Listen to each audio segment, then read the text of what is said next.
Assalamualaikum warahmatullahi wabarakatuh. Waalaikumsalam warahmatullahi wabarakatuh. Alhamdulillahi rabbil alamin wa bihi nasta'in ala umuri dunya waddin. Wassalatu wassalamu ala asyrafil anbiya'i wal mursalin Sayyidina wa habibina wa syafi'ina wa maulana Muhammadin wa ala alihi wa sahbihi ajma'in, amma ba'du. Faqad qala Allah ta'ala fil Qur'anil Karim wa huwa asdaqul qailin. A'udzu billahi minasy syaithanir rajim. Ya ayyuhalladzina amanu kutiba 'alaikumus shiyam kama kutiba 'alal ladzina min qablikum la'allakum tattaqun. Al-ayat. Wa qala Rasulullah sallallahu alaihi wasallam, kamin sha'imin laisa lahu min siyami al-jaza' illa juwal aqas. Al-hadis.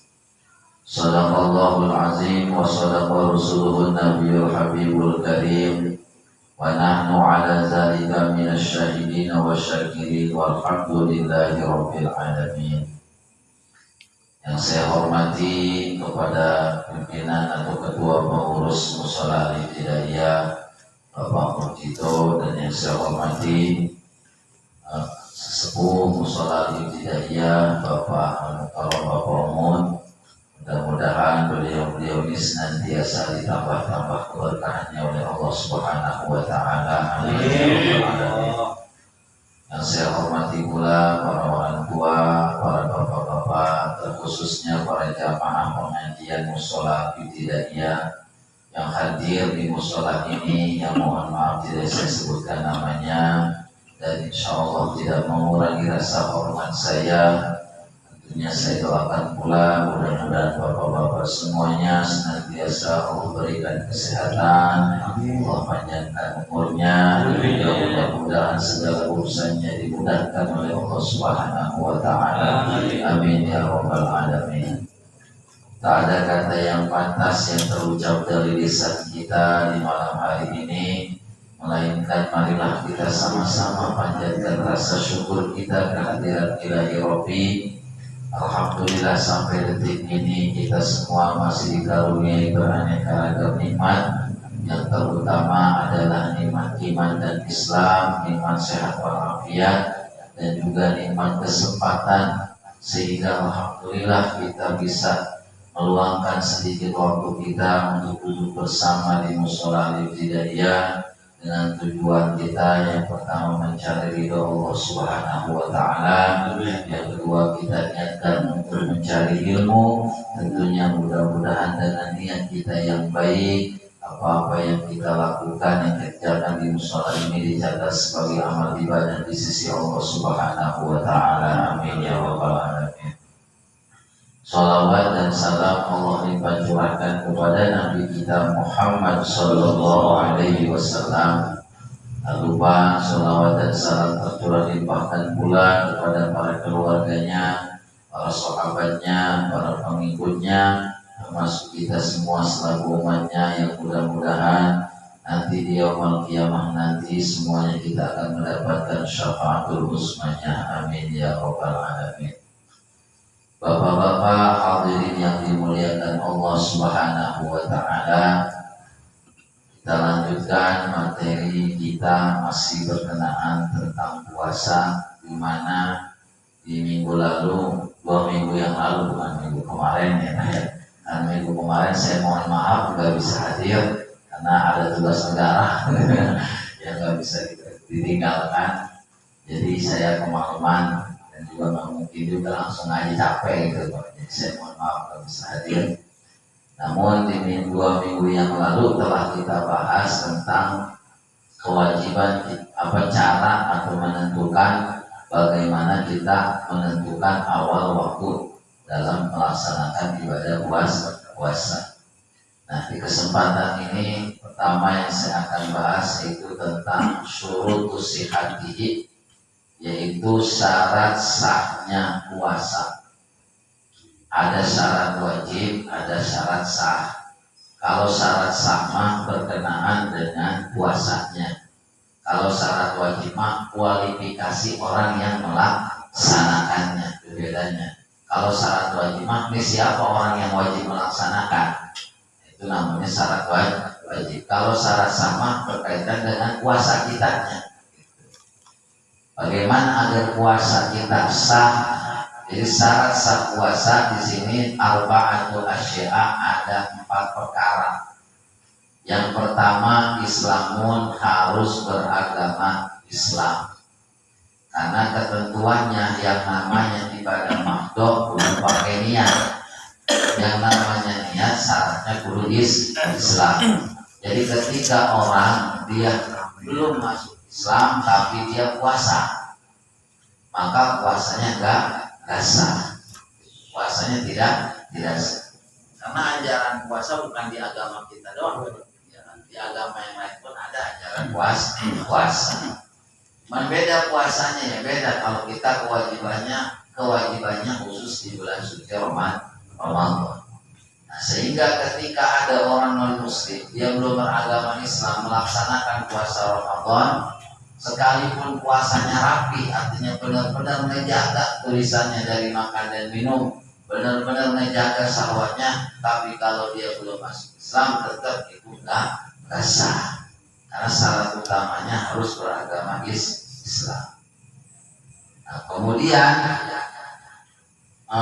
fala yasiru min kabri asin wala murtad.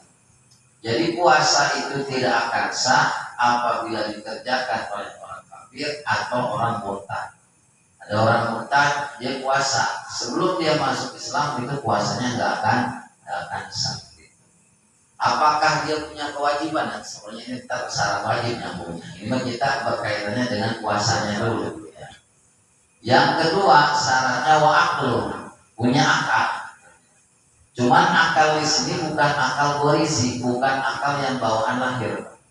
Karena setiap manusia lahir ada akalnya nggak? Ada. Ya. Cuman akalnya di sini bukan akal pas bawaan lahir. Artinya akal di sini yaitu akal yang disebutnya akal yang menjadikan seseorang itu mumayyiz. Artinya menjadikan seseorang itu pintar, cerdas, bisa membedakan mana yang baik, mana yang buruk. Nah itu namanya berakal. Karena semua manusia lahir ada akalnya. Makanya beda.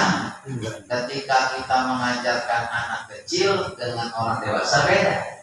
Karena cara berpikirnya beda, Pak. Jadi sekarang saya nerangin syarat begini ke anak TK nggak bakal paham. Ya. Sekalipun dia punya akal. Karena kenapa? Belum mumayyiz.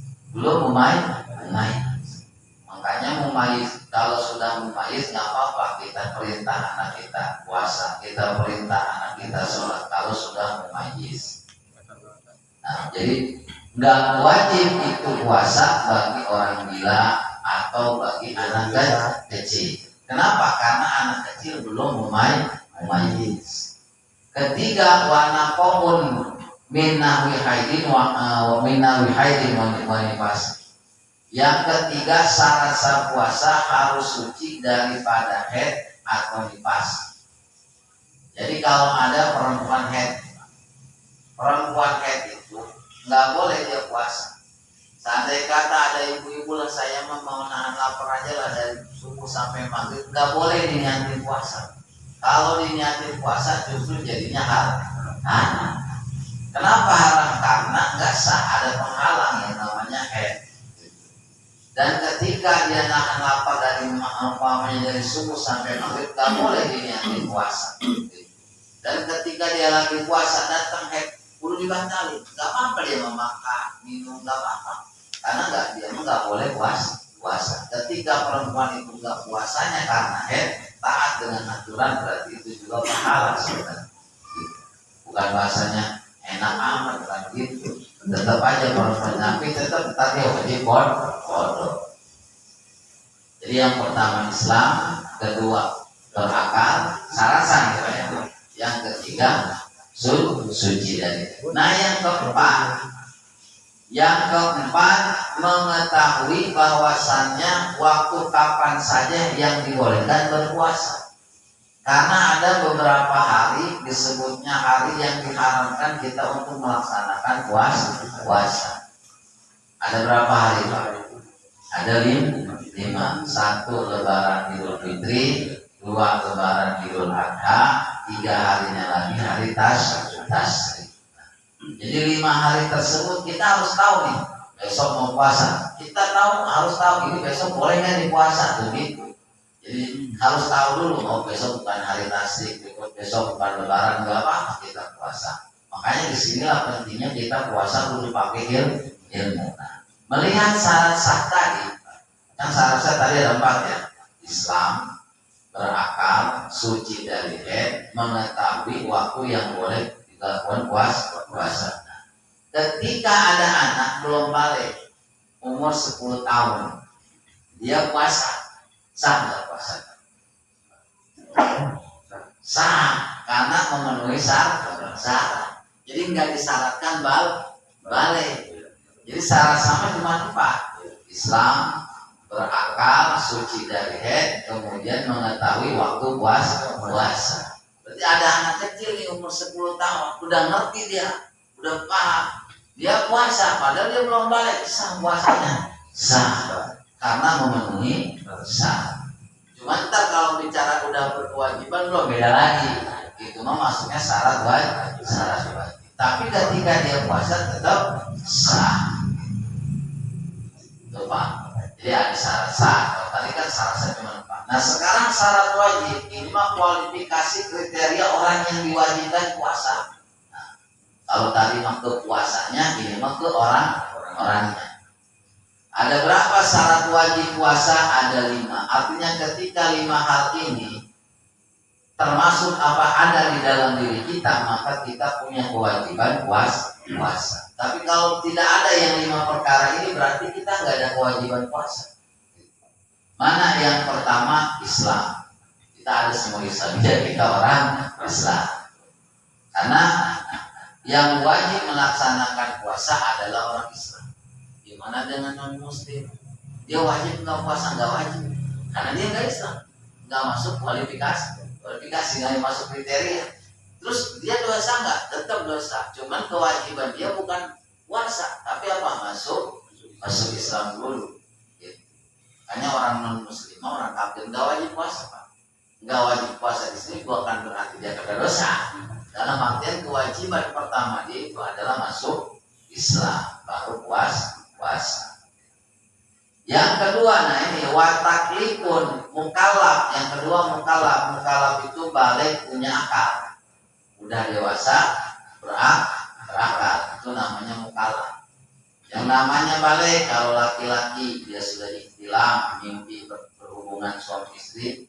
Kalau perempuan dia sudah haid, atau ketika dua-duanya ini tidak ada, berarti dengan umur berapa? 15 tahun. Ketika sudah 15 tahun perempuan sekalipun belum haid, dia udah balik. Laki-laki belum pernah mimpi, dia belum pernah mimpi jima, tapi dia udah 15 tahun, itu dia sudah balik. Karena kenapa? Karena baliknya dengan usia. Nah, berarti kalau orang yang belum balik kagak wajib puasa. Jangan kenceng-kenceng ke anak kecil, Pak. Ya benar-benar. Kalau kita nyuruh puasa, nggak wajib loh, bisa juga loh. Kan banget.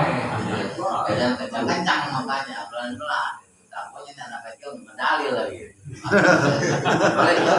Kata puasa itu wajib, nggak begitu. Tapi meskipun belum balik, itu anak kudu dilatih. Gitu. Makanya perintah puasa itu sama dengan perintah sholat dalilnya.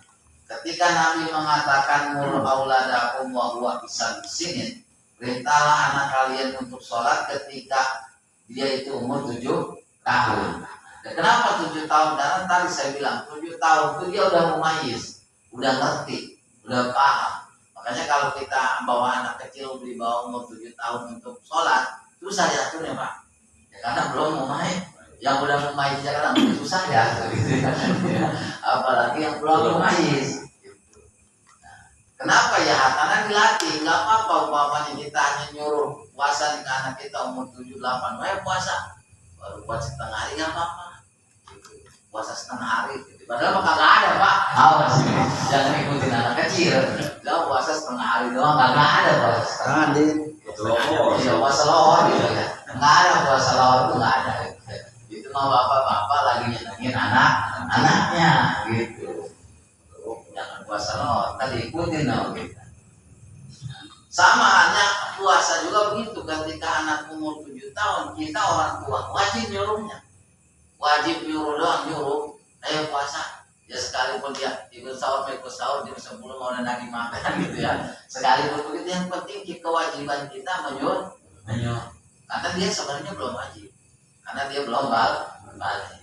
Tapi ketika dia udah paham nih, umpamanya dia udah 9 tahun, dia udah ngerti puasa. Udah bisa menjaga diri dari yang membatalkan puasanya sah meskipun dia belum balik. Ya, kayak begini logikanya, ada orang belum balik, ada orang belum balik umur 10 tahun contoh, atau 11 tahun lelaki. Kalau lelaki jarang 11 tahun balik, tapi dia udah ngerti nih agama, udah paham ilmu agama, terus jadi imam sholat yang makmumnya terbangka semua, sah nggak sholatnya? Kan begitu. Iya, yang penting ini orang ngerti sah sholat. Yang penting dia paham syarat ini karena meskipun dia belum punya kewajiban, sekalipun dia belum kewajiban, tapi dia kalau sudah memenuhi syarat sholat itu sah, hukumnya sah. Makanya nih, syarat wajib yang kedua mukallaf itu yang pertama balik, yang kedua berakal. Mukallaf itu berakal, artinya berakal, ya berakal sehat, bukan orang gila, bukan anak kecil. Jadi bagi orang gila, bagi anak kecil itu dia tidak wajib yang namanya puasa. Anak kecil di sini yang belum memayit tidak wajib. Makanya anak kecil, orang gila, orang ayan, orang yang mabok. Kenapa? Kan akan hilang. Itu dia nggak wajib puasa. Tapi bagi orang yang mabuk, bagi orang yang ayan, bagi yang sakit kalau ini, ayan itu mau wajib pondok. Kecuali orang gila mah nggak wajib. Kalau gimana harus puasa orang gila gitu ya. Nah, jadi yang syarat yang kedua, syarat wajib itu adalah mukallaf. Jadi mukallaf itu intinya dua, pertama dia punya akal, yang kedua dia sudah balik. Kecuali begini Pak, jadi batalnya puasa itu disebabkan mabuk apabila mabuknya ini dari pagi sampai sore. Kalau mabuknya sebentar doang, pelan-pelan terusin puasanya. Karena cuma seperti umpamanya orang gara-gara nyium bau apa mabuk, kalau ngerti bisa sadar lagi, itu mah nggak apa-apa, dilanjutkan karena hilang akalnya sebentar. Ya kayak gini aja, bapak puasa tidur dari subuh bangun asar atau bangun jam 5 sejam puasa itu. Dia umpamanya malam kagak tidur ini Pak, habis sahur, habis sholat subuh tidur dari subuh bangun maghrib umpamanya. Tidur kan akal selama tidur hilang. Itu puasanya sah apa kagak? Dan hilang akal tuh dari subuh sampai maghrib sah Pak. Itu mah punya sah. Cuman kalau masalah tidurnya makruh gitu. Sepanjang puasa tidur semua makruh gitu ya. Kalau kita puasa tidur lah ya, boleh sih. Cuman hukumnya makruh. Bahkan kalau dalam kitab ini wanaumu ibadah, tidurnya orang yang puasa mah itu ibadah. Cuma jangan diartiin tidur raya gitu. Atau lebih baik usaha kita pahalanya double. Nah, jadi yang kedua itu. Yang ketiga, wa'itokotun, syaratnya lagi mampu atau kuat untuk melaksanakan puasa. Jadi pala yajibu alaman laitiku, nggak wajib puasa bagi orang yang nggak mampu. Contoh dikibarin karena sudah lanjut usia udah tua banget, nggak kuat puasa, nggak apa-apa nggak puasa. Terus wajib kodok nggak, gimana mau orang udah tua Terus gimana? Itu mah tinggal nanti bayar fidyah. Kalau ada orang sudah lansia, nggak kuat puasa, nggak apa-apa. Tapi nanti dia perlu bayar fidyah. Atau yang kedua, itu alasan yang kedua, al-maradin atau sakit. Nah, cuman sakit yang membolehkan kita nggak puasa, sakit apa dulu nih? Jangan cuma mata pelekan nggak puasa, gitu. Atau umpamanya pala yang nggak puasa. Nah, kecuali begini Pak, nih kita dikasih demam, panas. Nah, ketika kita puasa justru malah semakin parah.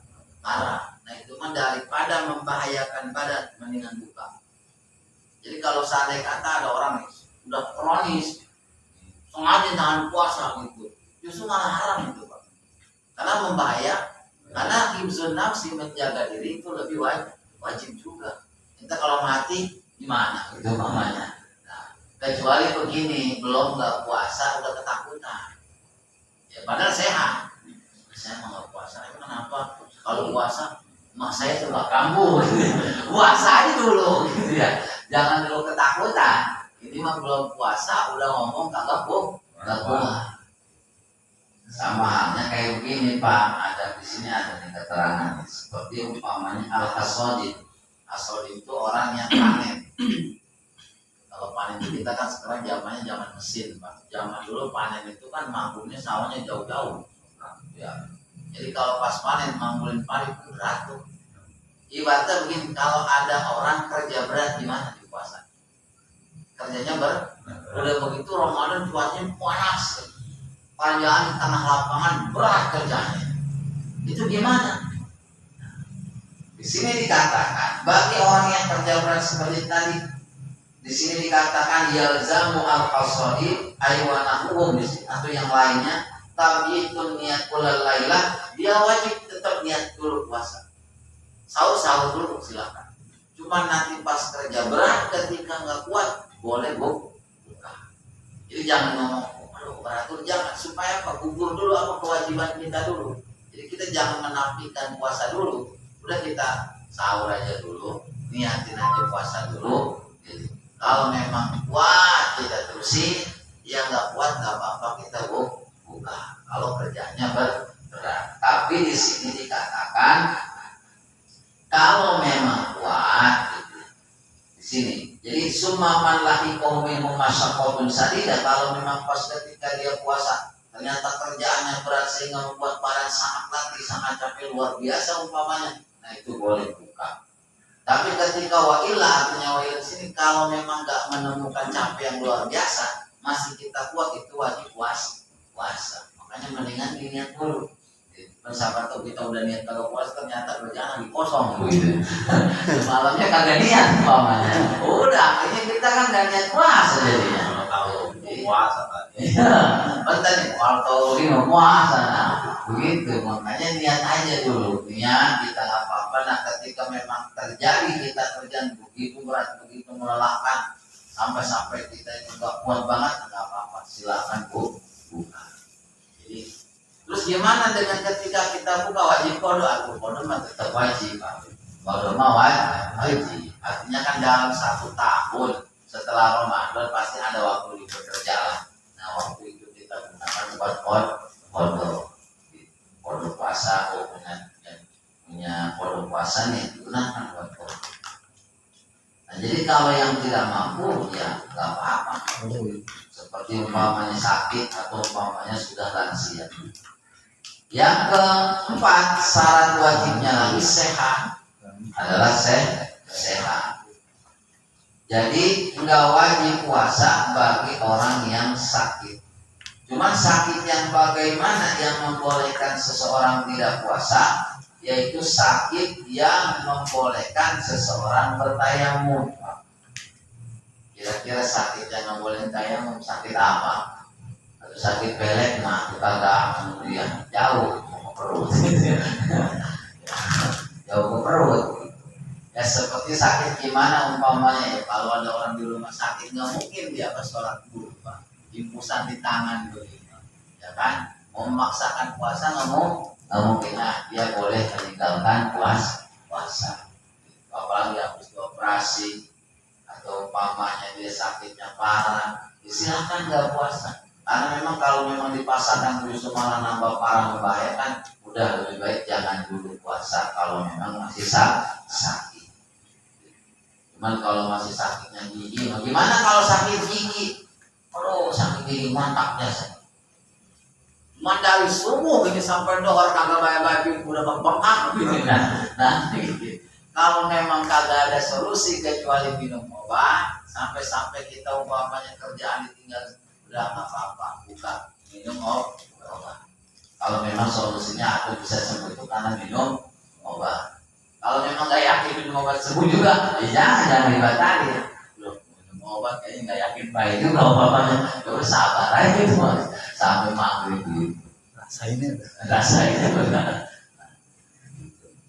Jadi kalau umpamanya sakitnya sakit mata atau cuma kaki istilahnya seleo itu jauh ke perut, nah gak usah kita meninggalkan puasa.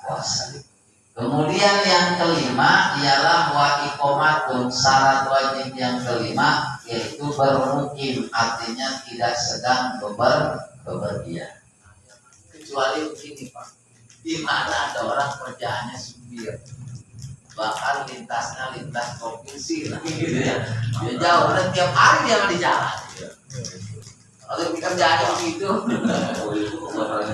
nah gimana tuh kalau umpamanya ada orang seperti itu?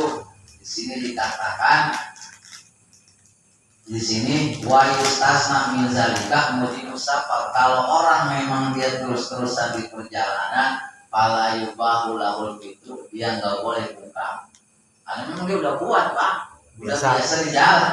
Jadi seperti umpamanya pelayar lah, dia pelaut lah, jangan umpamanya dari sebulan gitu di laut. Nah, kalau dia kuat dia puasa. Kalau emang kebiasaannya dia di perjalanannya gitu. Jadi kalau orang yang udah biasa di perjalanan, kenapa? Karena hal tersebut tidak menggugurkan kewajiban.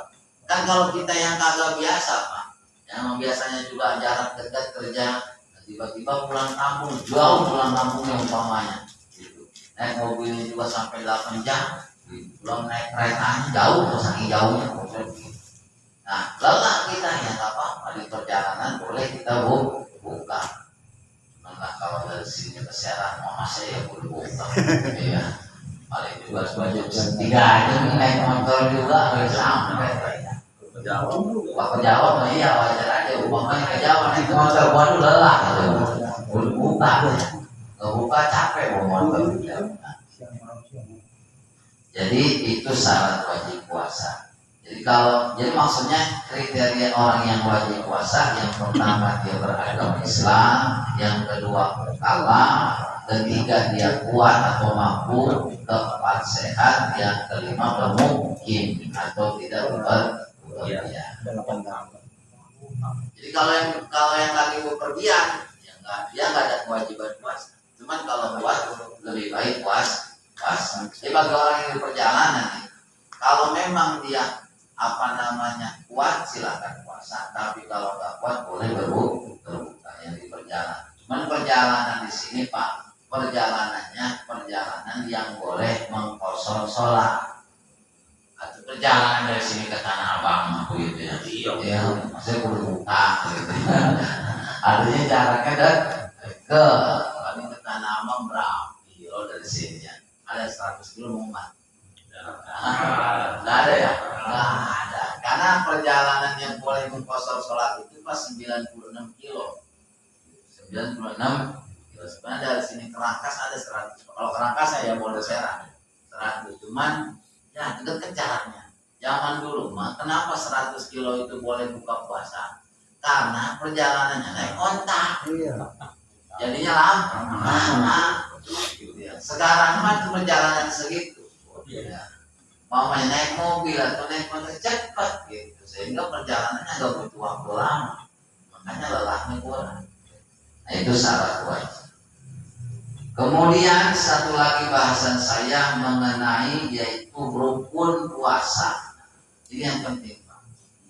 Ya kalau kita sudah tahu syarat sahnya, kita sudah tahu bahwa kita sudah berkewajiban melaksanakan puasa, maka kita harus tahu juga rukun puasa. puasa. Rukun puasa arkanus salah satu. Rukun puasa cuma 3. Cuma 3.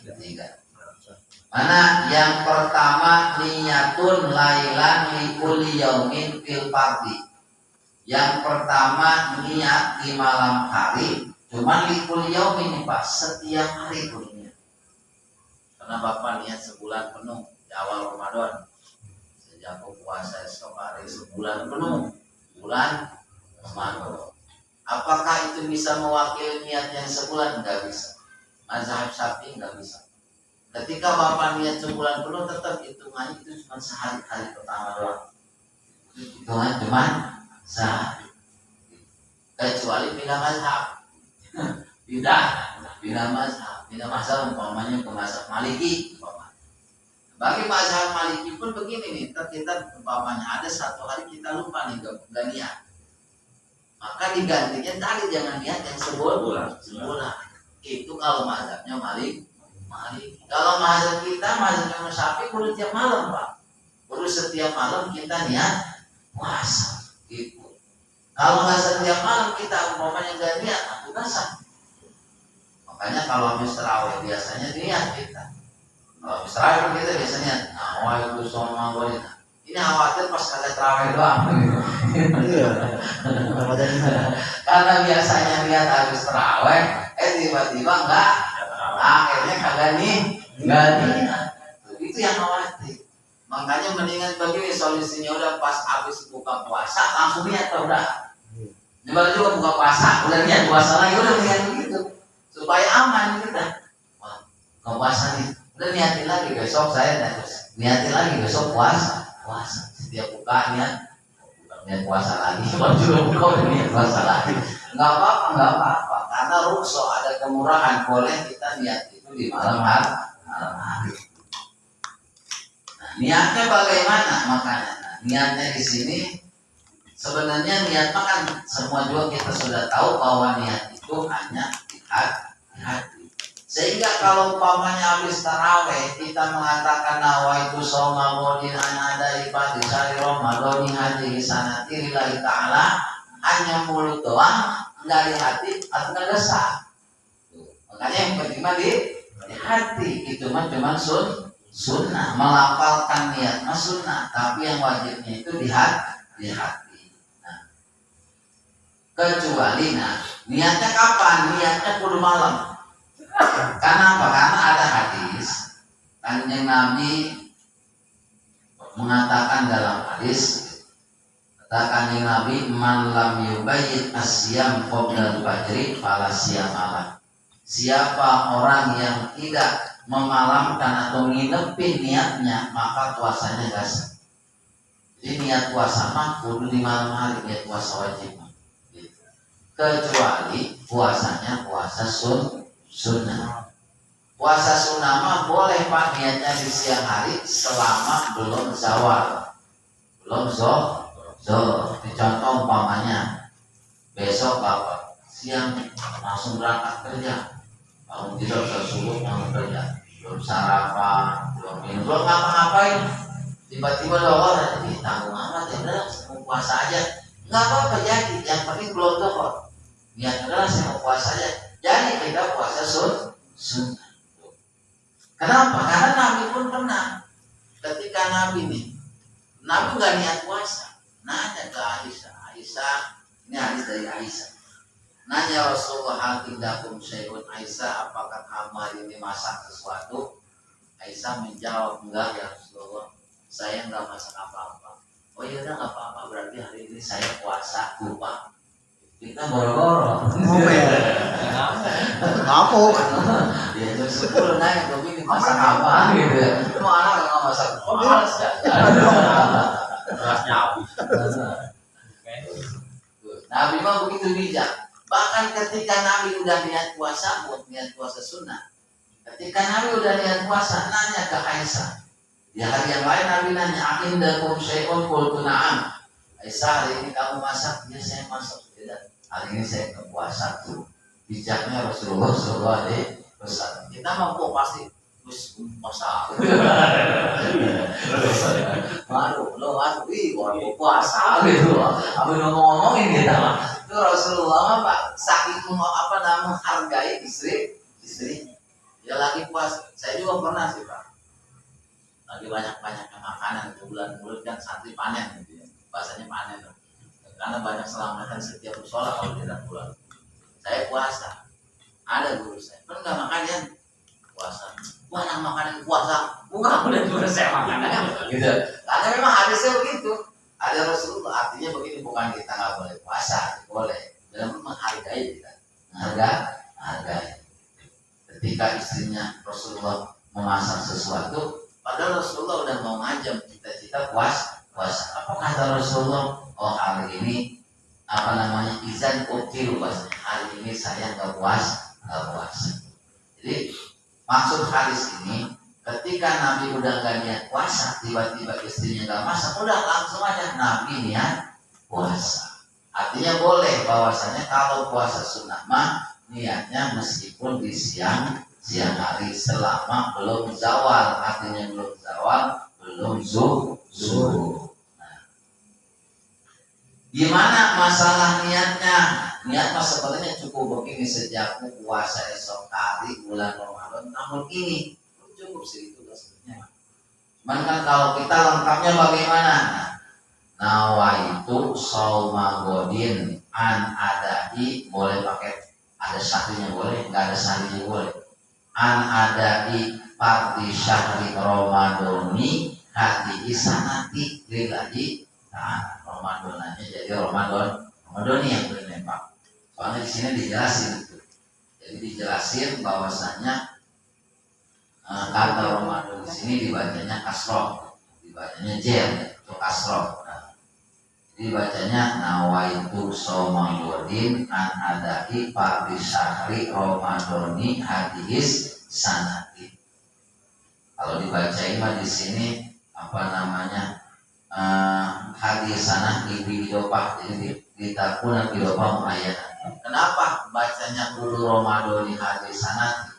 Ini menandakan puasa tahun ini. Jadi katanya disandarkan puasa tahun ini. Jadi kita puasa Ramadan tahun ini. Sebab kalau mau kita Ramadan tahun kemarin, nah berarti itu mah kodo. Ini tahun ini sebutin. Yang penting mah di hati udah bahasa kita ya. Yang bahasa Arab apa? Saya niat puasa esok hari untuk kalau melengkapi untuk melaksanakan 40 bulan Ramadan tahun ini karena Allah Ta'ala. Dan ingat niatnya kudu sebelum fajar. Kudu sebelum subuh. Kudu nyama begini Pak niat puasa nih pas imsak atau pas subuh kita nih sebelum subuh berapa menit lagi kita niat kudu nyama. Kayak kita sholat aja peniat Pak. Kudu nyama niat itu baru sama ibadah. Kayak kita wudhu sambil basuh muka, kita mandi sambil mandi. Kenapa puasa niatnya malam padahal puasanya mah pagi? Karena ada rukshoh, karena sulit kita Pak. Kadang orang habis sahur malah tidur. Akhirnya subuhnya jam 5 umpamanya atau 5:30. Berarti kan udah masuk puasa. Makanya dianjurkan dikasih kemurahan oleh Allah kita niat puasa lebih baik di malam hari. Kapan waktu malam? Dari habis maghrib sampai sebelum fajar. Boleh niat itu yang pertama. Jadi yang pertama rukun puasa kita dulu nih. Yang kedua, watarku muktirin. Artinya watarku muktirin yang kedua meninggalkan segala hal yang membatalkan puasa. Sebenarnya batal puasa mah tidak Pak, tapi nggak apa-apa di sini karena dijelaskan. Ya seperti gimana?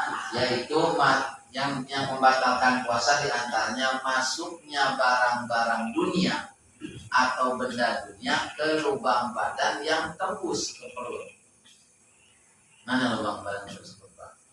Mulut, hidung, telinga, yang bawah dua, gitu ya. Paham kali? Itu tembus ke perut. Gimana kalau nggak tembus ke perut? Seperti umpamanya nih mata. Kita lagi puasa pakai obat tetes mata sampai kerasa di sini nih. Bukan yang ngerasa tuh. Ya, itu puasanya batal enggak. Karena apa? Karena memang di sini bukan diperuntukkan masuknya sesuatu. Jadi enggak artinya enggak tembus maksudnya. Mata mah enggak tembus. Artinya dia ini enggak terbuka maksudnya. Enggak terbuka. Jadi enggak apa-apa. Atau umpamanya disuntik.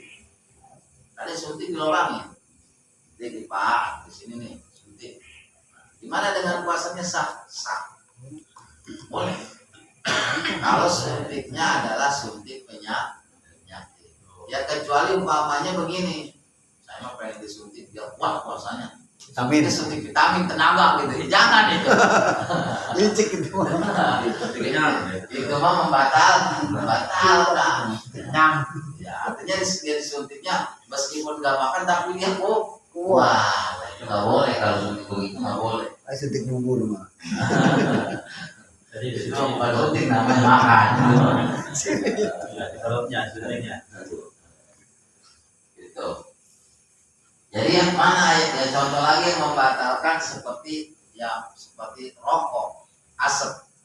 Nah, seperti sama asap juga batal hukumnya. Di sini dijelasin, bahkan di sini ada ini Pak di sini. Jadi kalau kita bahas ila anna minal aid ad-dukhon, sesungguhnya yang termasuk aid adalah dukhon itu asap. Makanya ketika orang puasa ngerokok batal. Kenapa? Karena asap kan kelihatan. Beda dengan angin, Pak. Angin nggak kelihatan. Ya karena pada hakikatnya angin masuk gak ke kita? Masuk. Ya. Kecuali memang ada hal-hal tertentu sekalipun masuk lubang badan tapi dimaaf. Seperti gimana debu. Ya umpamanya bapak sengaja naik motor celana apa ya? Itu debu pada masuk gitu ya. Itu nggak batal. Ya kenyang itu makan debu. Itu debu tanah. Atau umpamanya sengaja celana tiba-tiba lalat masuk gitu ya. Itu gimana? Nggak batal. Nggak batal. Karena kenapa? Saking langkahnya. Kalau umpamanya ini saking susah dihindarinya debu bapak. Susah dihindari. Jadi yang kedua, batal puasa itu meninggalkan rukun puasa itu meninggalkan hal yang membatalkan puasa dengan syarat zakiron dalam keadaan sadar. Artinya satu, dia juga lupa, yang kedua bukan dipaksa. Kalau dipaksa mah nggak batal. Ya umpamanya bapak kakinya diikat, tangan diikat, mulut dicelam api, dijilin roti. Enggak. Besok paksa gue nih. Kalau nyuruh orang batal. Nggak batal. Masih padangnya dong piring. Karena kenapa? Bukan pilihan dia. Bukan pilihan dia. Kayak begini aja nih bapak naik motor atau kita lagi jalan di pinggir empang. Kita cemplung. Pas nyemplung, ketelan tuh air. Ada 2 gelas. Kenyang. Yang tadi jauh sampai seger sih. Cuman ketelannya ini kagak disengaja. Kita nggak bisa kan? Ya, kalau kayak begitu masuk air itu nggak bisa, nggak sengaja. Nah itu gimana? Nggak batal. Gitu. Karena tadi tanpa dalam keadaan pilihan kan itu terpaksa. Nah kecuali beda kalau umpamanya sengaja berenang begitu. Malam blok sengaja itu sengaja batal gitu ya. Makanya begini, yang namanya puasa istimewanya apa? Karena urusan puasa yang tahu antara orang yang puasa dengan Allah. Beda dengan sholat itu kelihatan tuh orang sholat apa. Puasa mah sekali orang masa murah gitu ya. Ya bisa aja dia barusan habis makan 2 piring gitu. Nah punya puasa. Makanya kata Allah as-shaumuli wa ana ajzibi dalam hadis qudsi. Kata Allah puasa itu buat saya dan saya yang langsung membalasnya. Yang tahu dia bulan puasanya cuma saya. Itu hanya Allah. Makanya di situ diujilah keimanan kita yang puasa.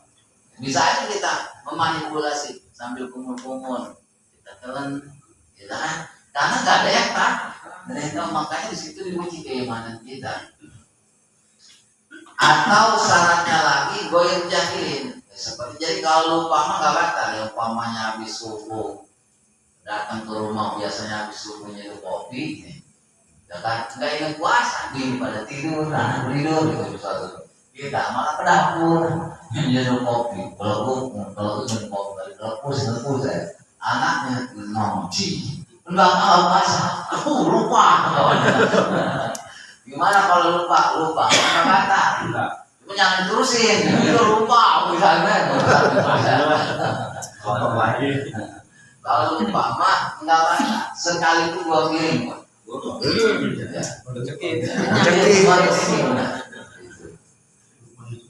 Ya, karena kenapa? Karena ya kita dalam keadaan lupa. Atau dia nggak tahu nih, seperti dia nggak tahu kayak gimana ya. Seperti dia nggak tahu karena belum pernah belajar, belum pernah ngaji, membatalkan sholat, lagi puasa ngorekin kuping, ngorek kuping mah, enak gitu. Datang lah, emang nggak puasa, itu ngorekin kuping dia emang batal. Nah dia nggak tahu nih, batal. Nah akhirnya dia cabut, nggak diterusin sah puasa, karena dia nggak tahu. Gitu. Jadi yang nggak tahu masih dimaafkan. Samanya ada orang baru masuk Islam, yang dia hanya tahu puasa itu nahan makan, nahan minum. Tiba-tiba dia di rumah berhubungan suami ini puasa. Itu gimana? Kalau nggak tahu itu nggak batal, karena dianya bodoh atau tidak tahu. Tapi ketika sudah diberitahu dan dia sudah tahu itu, kalau diteruskan batal. Itu yang kedua. Jadi yang kedua, rukun puasa adalah meninggalkan hal-hal yang membatalkan puasa.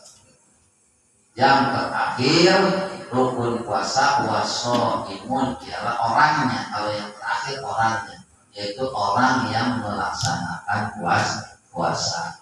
Karena yang namanya puasa itu seruan Allah kepada orang yang beriman. Makanya susah menghadapi puasa.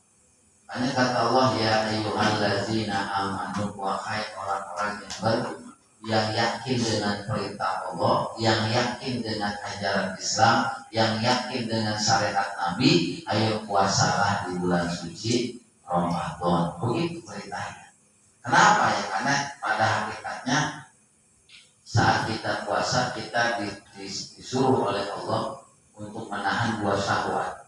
Pertama syahwat perut kita, yang kedua syahwat kemaluan kita, yaitu juga dijaga cuma di siang hari gitu. Karena malam-malamnya kita boleh makan, nggak apa-apa, berhubungan juga boleh di malam, nanti yang nggak boleh itu siang hari. Makanya kita diuji menahan syahwat kita, diuji menahan lapar. Karena begini, kita khawatir tergolong dalam hadis kata Nabi, kamin so'imin laisa lahu min siyami ilal jual antos. Banyak nanti kata Kanjeng Nabi, umatku yang melakukan puasa cuma dapat lapar, cuma dapat haus, tapi nggak dapat balasan pahala dari Allah Subhanahu wa Ta'ala. Loh kok bisa begitu? Ya mungkin satu, dia puasanya nggak pakai ilmu, ya enggak, atau dia mungkin puasanya itu nggak pakai ilmu sehingga yang batal ya nggak batal. Bisa aja yang kedua karena dia puasanya hanya nahan lapar, hanya nahan haus, tapi nahan dosa enggak. Sehingga apa ya, dia puasa tapi mulutnya masih tetap ibadah gitu. Atau matanya masih nggak bisa nutup masih ya. Sehingga apa ya, sekalipun puasanya nggak batal tapi pahalanya sudah berkurang. Itu yang harus kita antisipasi dalam puasa. Sampai di situ ya, ada yang mau bertanya silakan, kalau ada yang belum paham. Tidak ada yang bertanya lagi, tidak dilakukan. Mudah-mudahan apa yang saya sampaikan ada manfaatnya, bisa jadi ilmu buat kita semuanya, dan mudah-mudahan dapat kita amalkan. Amin ya Allah ya Rabbal Alamin. Kurang lebihnya saya mohon maaf. Wallahul muwaffiq ila aqwamit thoriq. Wassalamualaikum warahmatullahi wabarakatuh. Kita tutup pengajian kita dengan berdoa, mudah-mudahan doa kita semua dikabul oleh Allah Subhanahu wa Ta'ala. Astagfirullahaladzim, astagfirullahaladzim, astagfirullahaladzim. Allahumma sholli wa sallim ala sayyidina Muhammadin fil awwalin wal akhirin وبارك وسلم ورضي الله تعالى وتبارك عن كل صحابة رسول الله أجمعين آمين الحمد لله رب العالمين اللهم صل على سيدنا محمد وعلى آل سيدنا محمد اللهم اغفر لنا ذنوبنا ولوالدينا وارحمهما كما ربيانا صغارا ولمشايخنا ولإخواننا ولجميع المسلمين والمسلمات والمؤمنين والمؤمنات الأحياء منهم والأموات اللهم سلمنا وأهلنا من آفات الدنيا وعذاب الآخرة وفتنتهما وبليتهما إنك على كل شيء قدير اللهم إنا نسألك علما نافعا وعملا متقبلا ورزقا حلالا طيبا واسعا اللهم انفعنا بما علمتنا وعلمنا ما ينفعنا وزدنا علما اللهم اجعلنا خيرا مما يظنون ولا تؤاخذنا بما يقولون واغفر لنا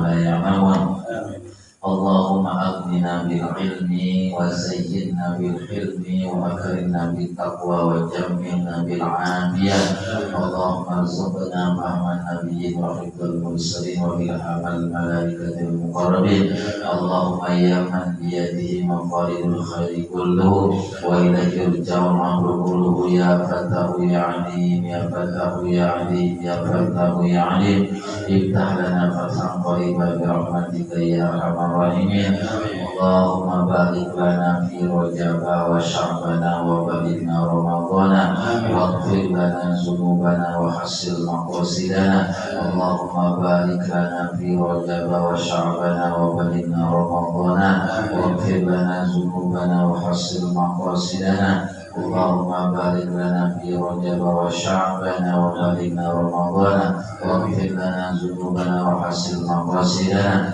ربنا هب لنا من أزواجنا وذرياتنا قرة أعين واجعلنا للمتقين إماما رب اجعلني مقيم الصلاة ومن ذريتي ربنا وتقبل دعاء ربنا آتنا في الدنيا حسنة وفي الآخرة حسنة وقنا عذاب النار وصلى الله على سيدنا محمد وعلى آله وصحبه وسلم والحمد لله رب العالمين.